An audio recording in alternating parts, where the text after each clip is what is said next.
विटा पोलिसांनी केली गांजाची शेती करणाऱ्या युवकास गजाआड। नागेवाडीतील युवकाकडून 10 किलो गांजा जप्त। अंमली पदार्थ मोहिमेअंतर्गत पालकमंत्री चंद्रकांत दादा पाटील यांच्या आदेशानंतर विटा परिसरासह संपूर्ण सांगली जिल्ह्यात धडक मोहीम सुरू आहे।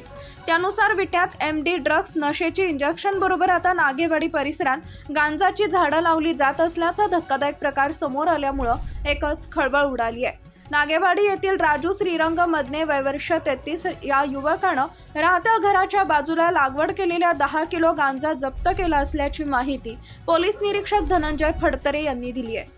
याबाबत विटा पोलिसांनी दिलेली अधिक माहिती अशी की विटा पोलीस ठाणे हद्दीमधील अंमली पदार्थ विरोधी विशेष मोहिमेअंतर्गत पेट्रोलिंग करत असताना पोलीस कॉन्स्टेबल अशोक रणदिवे यांना नागेवाडी येथील राजू श्रीरंग मदने वय वर्ष 33 यानं त्याच्या राहत्या घराच्या बाजूला गांजाच्या झाडाची लागवड केली असल्याची टीप मिळाली होती।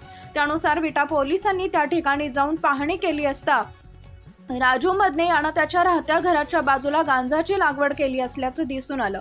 त्यानंतर उपविभागीय पोलीस अधिकारी विपुल पाटील आणि पोलीस निरीक्षक धनंजय फडतरे यांच्या आदेशानंतर विटा पोलिसांनी राजू मदने याच्या घराच्या बाजूला पाहणी करून झडती घेतली असता मदने याच्या घराच्या बाजूला लहान मोठ्या आकाराची तब्बल 10 किलो वजनाची गांजाची झाडं आढळून आली। ही झाडं आढळून आल्यानंतर विटा पोलिसांनी 10 किलो गांजाची झाडं जप्त केली आहेत। त्यानुसार विटा पोलिसांनी तब्बल 10 किलो वजनाची गांजाची झाडं जप्त केली।